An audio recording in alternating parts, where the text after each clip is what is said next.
Sa i përket tifozëve, normal që ata janë motivi shtesë për ne dhe pres nesër të jetë një numër sa më i madh.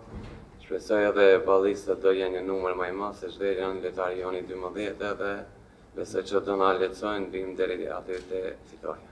Normal që jemi të kënaqur të gjithë, ne shkruajmë këtë vit shkruajtëm histori, por ne nuk duhet ndalemi këtu. Duhet nesër ta japim maksimumin dhe ta fitojmë ndeshjen edhe pse jo mos me u kualifiku në rand tjetër. Normal ndikon kjo, ku këtë ekipet tjera janë në pushim, ne kemi loja në Europë, por na jep fuqi kur e dim rëndësinë e kësaj loje.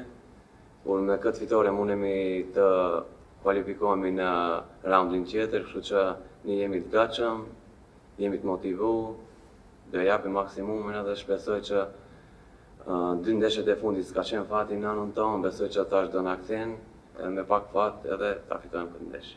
Ju falenderoj gjithëve që ishin në këtë konferencë për shtyp. Kujtoj që Shkëndija Slovan Bratislava luhet të njëjtën nesër me fillim në orën 18:45 këtu në arenën Todor Projski në Shkup.